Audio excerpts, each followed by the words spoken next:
Welcome to exam पीडिया।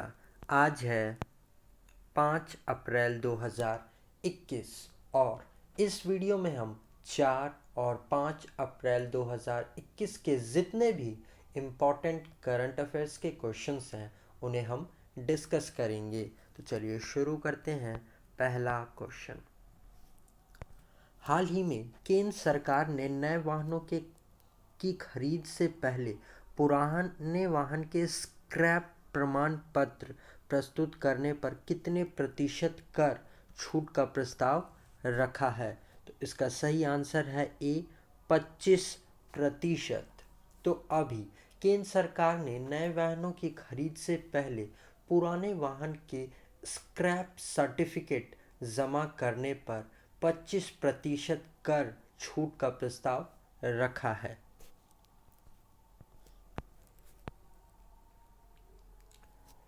तो नियमों के प्रारूप में कहा गया है कि लोगों को वाहन स्क्रैप सर्टिफिकेट के साथ व्यक्तिगत वाहनों की खरीद पर 25% तक रियायत मिलेगी, जबकि वाणिज्यिक वाहनों यानी कि कमर्शियल व्हीकल्स की खरीद पर कर राहत 15% तक की होगी। तो आप इसे ज़रूर याद रखिएगा। अब हम आगे बढ़ते हैं। हाल ही में 2 हरित ऊर्जा कौशल शहर वाला भारत का पहला राज्य कौन सा बन गया है? तो इसका सही आंसर है बी, बिहार। तो अभी बिहार भारत का पहला राज्य बन गया है जिसके पास 2 हरित ऊर्जा कुशल शहर हैं।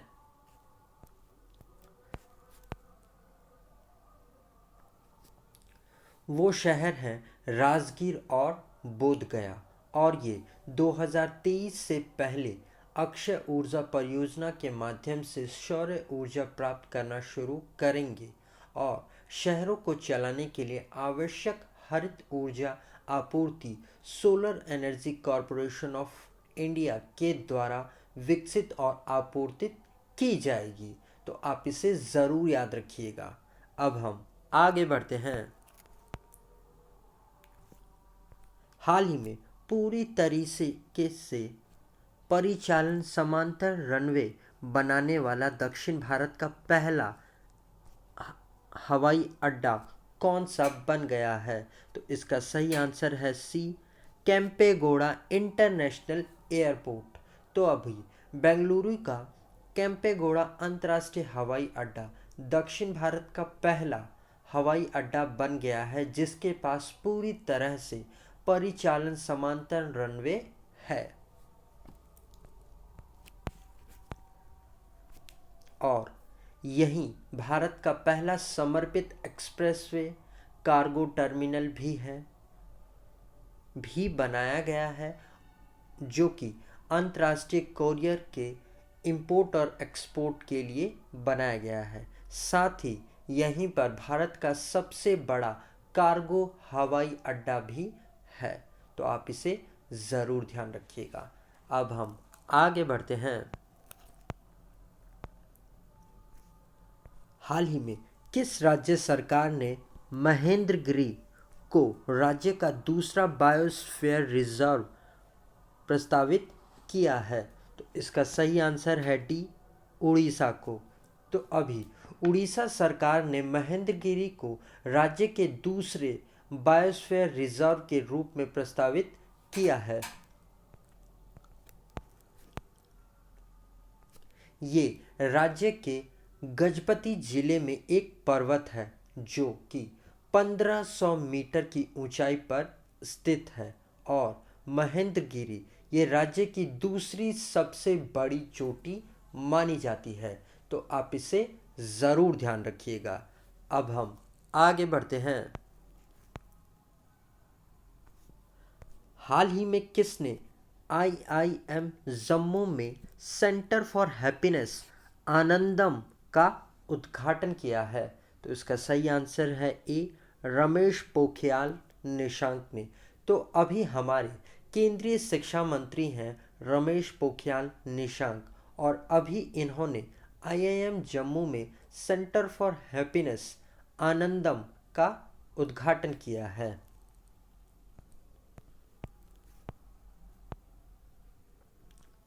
तो ये सेंटर फॉर हैप्पीनेस को आनंदम का नाम भारतीय दर्शन और परंपरा के अनुसार दिया गया है, जहाँ ये माना जाता है कि पवित्र चेतना ही आनंदम है। तो आप इसे ज़रूर ध्यान रखिएगा।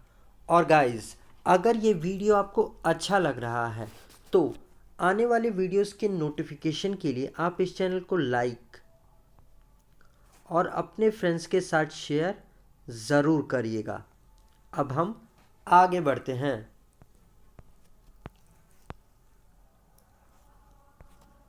हाल ही में पार्क स्ट्रीट को तैरकर पार करने वाली दूसरी भारतीय महिला कौन बन गई हैं?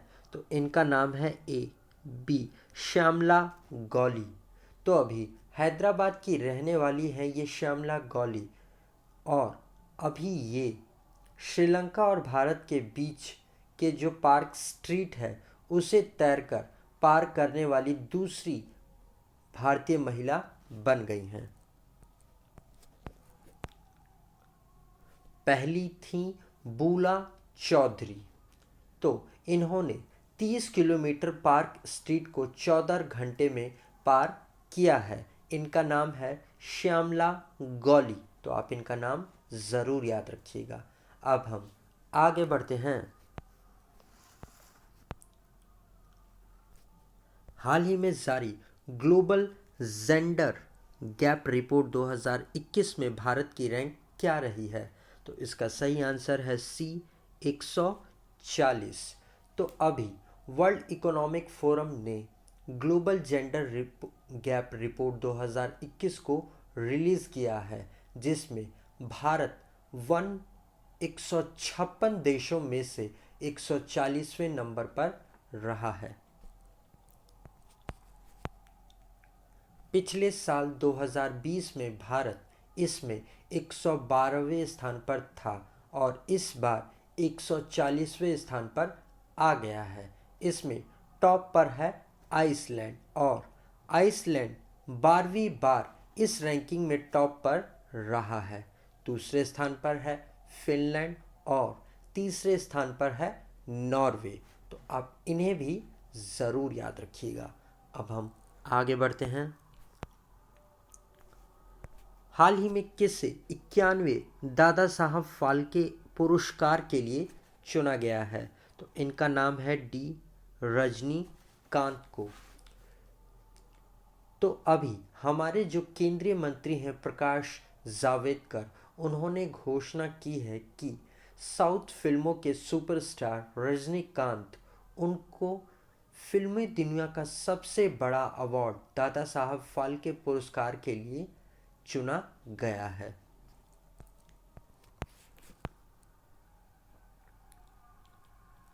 ये दादा साहेब फाल्के का 91वां एडिशन होगा।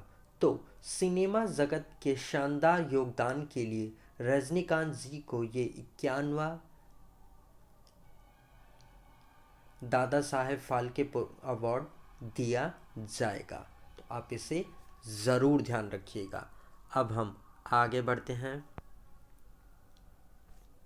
हाल ही में किसे देश में भारत रोपुर परमाणु ऊर्जा संयंत्र स्थापित करेगा?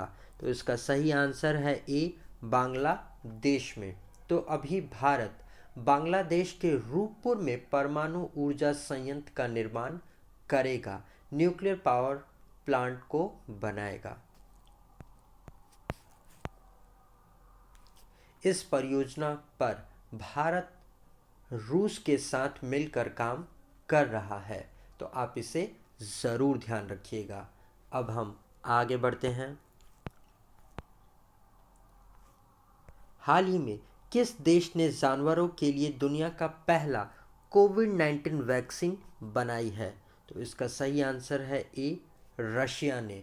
तो अभी रशिया ने कोविड-19 के खिलाफ जानवरों के लिए दुनिया का पहला टीका पंजीकृत किया है।